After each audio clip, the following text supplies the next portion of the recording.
അപ്പാനി ശരത്ത്. ആ വീട്ടിൽ 100% ജെനുവിനായിട്ട് നിൽക്കുന്ന ഒരേ ഒരാളേ ഉള്ളൂ ശരത്ത്.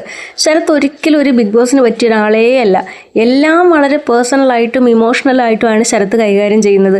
അവിടെ നടക്കുന്ന കാര്യങ്ങൾ ഗെയിമിൻ്റെ പെർസ്പെക്റ്റീവിലൂടെ നോക്കിക്കാണാനൊന്നും ശരത്തിന് പറ്റുന്നതേ ഇല്ല.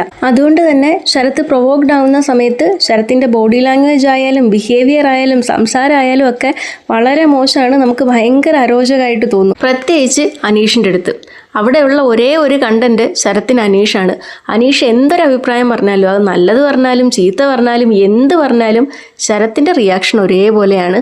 മാക്സിമം ചീത്ത വിളിക്കുക, മോശമായിട്ട് പെരുമാറുക.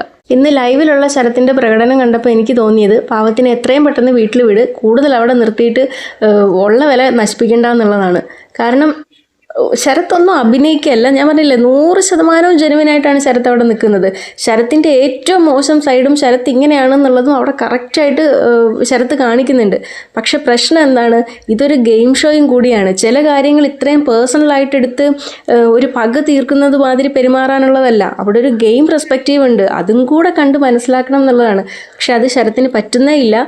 അതുകൊണ്ട് തന്നെ ശരത്തിൻ്റെ സംസാര രീതി ആയാലും ഈ പെരുമാറുന്ന രീതി ആയാലും ഒക്കെ ശരത്തിന് കൂടുതൽ നെഗറ്റീവ് ഉണ്ടാക്കി കൊടുക്കത്തേ ഉള്ളൂ. അപ്പോൾ ഇന്നത്തെ പ്രശ്നം എന്താണെന്ന് വെച്ചാൽ, ശരത്ത് വെസൽ ടീമിലാണ്. അപ്പോൾ വെസൽ ടീമിനെ സംബന്ധിച്ചുള്ളൊരു ചർച്ച ഡൈനിങ് ഏരിയയിൽ വരികയാണ്. റെന ഫാത്തിമ എഴുന്നേറ്റ് പറയുന്നു, ഒരു റിക്വസ്റ്റ് ഉണ്ട് എല്ലാവരോടും, അവരവർ കഴിച്ച പാത്രം അവരവർ തന്നെ മാക്സിമം കഴുകി വയ്ക്കാൻ നോക്കണം എന്ന്. അപ്പോൾ ഷാനവാസ് അടുത്തിരുന്ന് പറഞ്ഞു, ഇന്നലെ ഞാൻ ഇത് പറയുന്നത് കേട്ടിട്ട് ഞാൻ കഴിച്ച പാത്രം കഴുകാൻ വന്നപ്പോൾ നീ എന്നോട് പറഞ്ഞു ഇത്രയും പാത്രം ഇവിടെ ഉണ്ട്, ഇത് മുഴുവനും കഴുകി കഴിഞ്ഞതിന് ശേഷം വേണമെങ്കിൽ കഴുകിക്കൊള്ളാനായിട്ട്. അപ്പോൾ ഇപ്പം നീ എന്ത് വർത്താനം പറയണേന്ന് പറഞ്ഞ് ഷാനവാസും റെനയും തമ്മിൽ അവിടെ ഒരു സംസാരം. അപ്പോൾ അതിനിടയ്ക്ക് അനീഷ് വന്നിരുന്നിട്ട് അനീഷ് പറയാണ്, ഇന്ന് രാവിലെ കിച്ചണിൽ ഫുൾ പാത്രം അവിടെ ഇങ്ങനെ കിടക്കായിരുന്നു വൃത്തിയാക്കാതെ, അപ്പം നിങ്ങളത് എന്തുകൊണ്ടാണ് ചെയ്യാതിരുന്നതെന്നുള്ള രീതിയിൽ ശരത്തിൻ്റെ അടുത്ത് സംസാരിക്കുകയാണ്. അപ്പം അതിനുള്ള ഉത്തരം പറഞ്ഞാൽ മതിയായിരുന്നു. അത് പറയാതെ ശരത്ത് എണീറ്റ് പോടാ നീ പോടാ എന്നൊക്കെ പറഞ്ഞുകൊണ്ടിരുന്നിട്ട് ഇങ്ങനെ സംസാരിക്കുകയാണ്. അവസാനം പിന്നെ ഈ ക്യാപ്റ്റനായിട്ടുള്ള ഷാനവാസും അതിലിടപെട്ടിട്ട് പറഞ്ഞു, നീ അത് തിരക്കണ്ട. അനീഷിൻ്റെ അടുത്ത് ദേഷ്യപ്പെട്ടിട്ട് പറഞ്ഞു, നീ അത് തിരക്കണ്ട, ഒരു കാര്യം എൻ്റെ അടുത്ത് പറഞ്ഞിട്ടുണ്ട്, വെള്ളം ഉണ്ടായിരുന്നില്ല എന്ന് പറഞ്ഞു. അപ്പോൾ അനീഷ് പറഞ്ഞു, അവിടെ വെള്ളം ഉണ്ടായിരുന്നു, ഞാൻ രാവിലെ പോയിട്ട് വെള്ളം തീരുമോ എന്നുള്ള പേടിയിൽ വലിയൊരു പാത്രം നിറയെ വെള്ളം ഞാൻ പിടിച്ചതാണ്, പാത്രം കഴുകണമെന്നുള്ളവർക്ക് ഉപയോഗിക്കാനുള്ള വെള്ളം പൈപ്പിൽ നിന്ന് വരുന്നുണ്ടായിരുന്നു എന്ന്.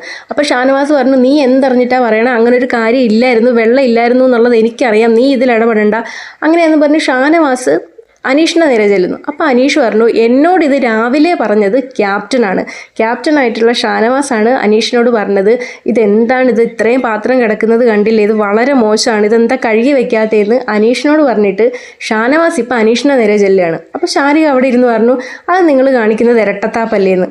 അപ്പോൾ അവിടെ പിടി വീണു എന്ന് കണ്ടപ്പോൾ ഷാനവാസ് നേരെ ഷാരികേൻ്റെ വീട്ടിലിരിക്കുന്നവരെ മ്യൂട്ട് ചെയ്തിട്ടാണ് കാണിക്കുന്നത്. എന്തൊക്കെയോ വിളിക്കുന്നുണ്ട്, നിങ്ങൾ എന്ത് അടിസ്ഥാനത്തിലാണ് പറയണതെന്ന് ചോദിക്കുമ്പോൾ ഷാരിക പറയുന്നു, അനീഷ് പറഞ്ഞത് കേട്ടില്ലേ, നിങ്ങളാണ് അനീഷിൻ്റെ അടുത്ത് ഇത് എന്ന് പറഞ്ഞതെന്ന്. അപ്പോൾ ഷാനവാസ് എന്നിട്ട് പറയും, ശരിയാണ്, രാവിലെ 6 മണിക്ക് ഇവൻ എഴുന്നേറ്റ് വന്നപ്പോൾ ഞാനാണ് അവൻ്റെ അടുത്ത് പറഞ്ഞത് ഈ പാത്രമൊക്കെ ഇങ്ങനെ കിടക്കുന്ന കണ്ടില്ലേ, വളരെ മോശമായിട്ടുണ്ട് എന്ന്. അത് കഴിഞ്ഞപ്പോൾ ശരത്ത് എഴുന്നേറ്റ് വന്നപ്പോൾ ഞാൻ ശരത്തിൻ്റെ അടുത്ത് ഇതേ രീതിയിൽ ചോദിച്ചു, ഞാൻ ദേഷ്യപ്പെട്ടു. അപ്പോൾ ശരത്ത് എന്നോട് പറഞ്ഞു, വെള്ളം ഇല്ലാത്തത് കൊണ്ടാണ് ചേട്ടാ കഴുകാത്തതെന്ന് പറഞ്ഞു എന്ന്. ഇത് മര്യാദയ്ക്ക് അനീഷ് പറഞ്ഞപ്പോഴും പറഞ്ഞാൽ മതിയായിരുന്നു. അതിന് പകരം അനീഷിൻ്റെ അടുത്ത് വായി തോന്നിയതൊക്കെ കിടന്ന് പറയാണ്. ഷാനവാസും അതെ, ശരത്തും അതെ. അപ്പം ശരത്ത് ഇങ്ങനെ സംസാരിച്ചുകൊണ്ടിരുന്ന വഴിക്ക് അനീഷ് പറഞ്ഞു, നീ ആദ്യം ഈ നാടക ഡയലോഗ് ഒന്ന് നിർത്തുന്നു. അപ്പം നീ നാടകക്കാരെ മുഴുവനും പറഞ്ഞു, കേരളത്തിലുള്ള നാടകക്കാരെ മുഴുവനും നീ കളിയാക്കി. അപ്പം ഷാനവാസ് പറയാം, ഇവൻ എന്ത് വർത്താനാണ് പറഞ്ഞത്, ഇവൻ നാടകക്കാരെ മൊത്തം കളിയാക്കിയതല്ലേന്ന് ഷാനവാസാണ് ഇട്ടുകൊടുത്തത്. അത് നേരെ കയറിയിട്ട് ശരത്ത് പിടിച്ചു. പിന്നെ ഇപ്പം അതും പറഞ്ഞുകൊണ്ടാണ് നടക്കുന്നത്, നിനക്ക് നാടകക്കാരുടെ വില എന്താണെന്ന് അറിയത്തില്ലടാ, നിനക്ക് വല്ല കഴിവുണ്ടോ, നിനക്ക് ആർട്ടിസ്റ്റുകളെ ഭയങ്കര പുച്ഛാണ്, പിന്നെ നിനക്ക് എന്തെങ്കിലും ഒരു കഴിവുണ്ടോ, നീ എന്തെങ്കിലും ഒന്ന് കാണിച്ചു തരുമോ, നീ ഒരു ഡയലോഗെങ്കിലും നിനക്ക് പറയാൻ പറ്റുമോ എന്നൊക്കെ പറഞ്ഞുകൊണ്ട് ഒരാവശ്യമില്ലാത്ത കാര്യത്തിനാണ്. ഒരാളൊരു അഭിപ്രായ വ്യത്യാസം പറഞ്ഞു കഴിഞ്ഞാൽ അതിൻ്റെ എതിരഭിപ്രായം ഉണ്ടെന്നുണ്ടെങ്കിൽ അത് പറയുക.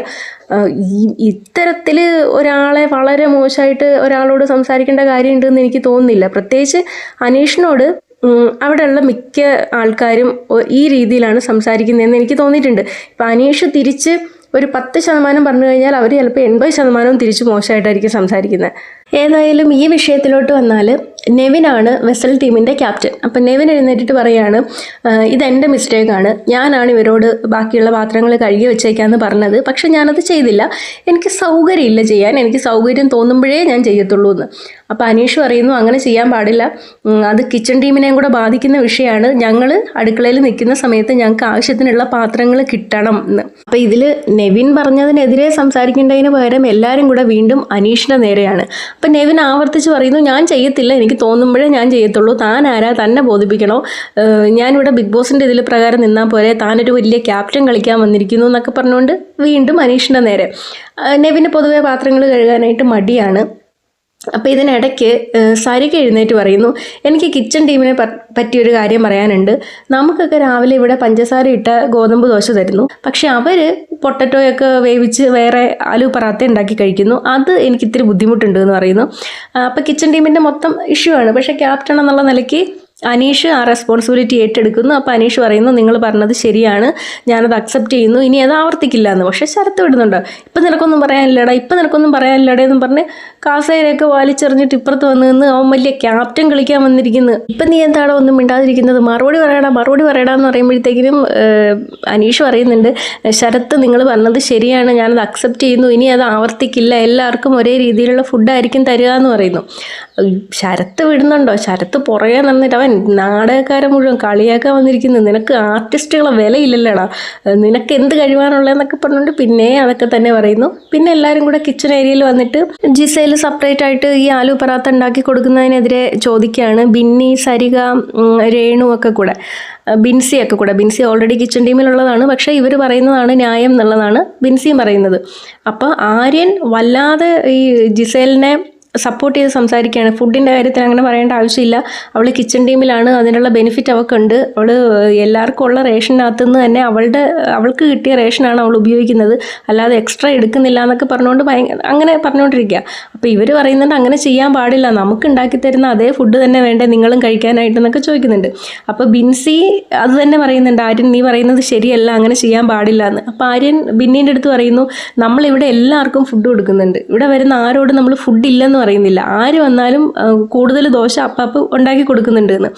അപ്പോൾ നൈസായിട്ട് അക്ബർ ആര്യനെ പുറകോട്ട് വിളിച്ചിട്ട് പറഞ്ഞു, അങ്ങനെ പറഞ്ഞു കഴിഞ്ഞാൽ നമുക്ക് തന്നെ പണി കിട്ടും, കാരണം ഇങ്ങനെ ഓരോരുത്തരായിട്ട് ദോശ ചോദിക്കാൻ വന്നു കഴിഞ്ഞാൽ ഇവിടെ അതിനുള്ള സാധനങ്ങളില്ല, അത് നമുക്ക് പിന്നെ ഒന്നും പറയാനും പറ്റാത്ത അവസ്ഥയാവുമെന്ന്.